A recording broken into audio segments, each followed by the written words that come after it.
देश में लोकसभा चुनावों से ऐन पहले 5 राज्यों के विधानसभा चुनावों के कार्यक्रम का ऐलान हो गया है। यानी देश के उत्तर, दक्षिण, पूर्व, पश्चिम चारों इलाकों से राज्य हैं जिनमें ये विधानसभा चुनाव होने हैं। दक्षिण की बात करें तो तेलंगाना, पश्चिम की बात करें तो राजस्थान, पूर्व में मिजोरम और उत्तर भारत में बात करें तो मध्य प्रदेश और छत्तीसगढ़ हैं, जिनके लिए 7 नवंबर से 30 नवंबर तक मतदान होगा। अगर हम अलग अलग राज्यों की बात करें तो सबसे पहले 7 नवंबर को मिजोरम और छत्तीसगढ़ की 20 नक्सल प्रभावित सीटों पर मतदान होगा।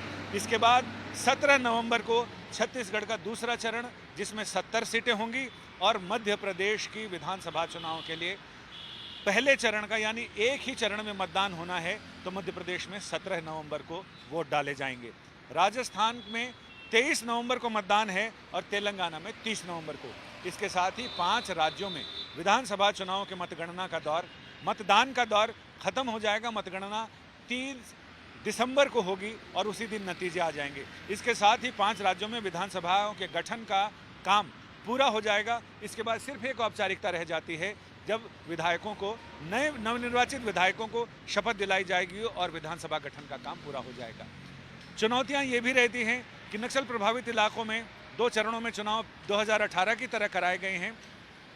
2018 में भी छत्तीसगढ़ में 2 चरणों में चुनाव थे, यानी मतदान नक्सल प्रभावित इलाके में एक अलग दिन मतदान और बाकी अन्य राज्य के अन्य हिस्सों में जो शांतिपूर्ण है वहां अलग दिन मतदान कराया जा रहा है, क्योंकि सुरक्षा बलों को इधर से उधर करने में यानी उनके डिप्लॉयमेंट को, उनकी तैनाती को लेकर आसानी हो सके।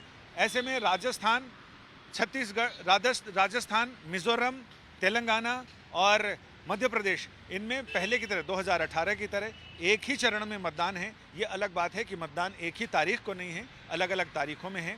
15 दिसंबर को एक राज्य के सबसे पहले जिस विधानसभा का कार्यकाल पूरा ना उससे पहले मतगणना हो जानी चाहिए, तो इस बार काफ़ी जल्दी, पिछले 2018 की बात करें तो 2018 में 11 दिसंबर को मतगणना हुई थी और उस दिन नतीजे आए थे, लेकिन इस बार मतदान देर से ज़रूर शुरू हो रहे हैं। और पिछली बार 2018 में 6 अक्टूबर को मतदान कार्यक्रम की घोषणा हुई थी, इस बार 9 तारीख को हो रही है। तो ऐसे में कुल मिलाकर मतदान कार्यक्रम ज़रूर, चुनावी कार्यक्रम देर से शुरू किया जा रहा है, लेकिन इसे कम समय में ही समेट दिया गया है।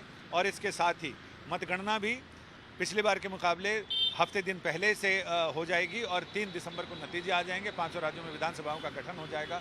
इसके साथ ही जैसा कि नियम है, कायदा है, जैसे ही चुनावी कार्यक्रम की घोषणा होती है वैसे ही आदर्श चुनाव आचार संहिता लागू हो जाती है। वो आचार संहिता लागू हो गई है 5 राज्यों में, जिसका असर आसपास के राज्यों पर भी पड़ेगा। तो ऐसे में कुल मिलाकर अब आगे आने वाला 30 नवंबर तक की बात करें तो 30 नवंबर तक इन राज्यों में चुनावी बिगुल बजना शुरू हो गए हैं, शंखनाद हो गया है। हर राज्य के चुनाव की अपनी अलग छवि है, अपने अलग धमक है, अपनी अलग चमक है, अपना अलग रंग है और अपना अलग मिजाज है। उन सारे मिजाजों के लिए आज तक आपके पास चुनाव आज तक अपनी खबरें लेकर आता रहता है और पल पल की जानकारी आपको मिलती रहती है। तो लीजिए साहब, चुनावी शंखनाद हो गया है और अब उस शंखनाद के बाद किधर से कौन किस पर किस तरह के आक्रमण कर रहा है, यानी ये तो लोकतंत्र का एक तरह से कहें तो रणभेरी बच चुकी है।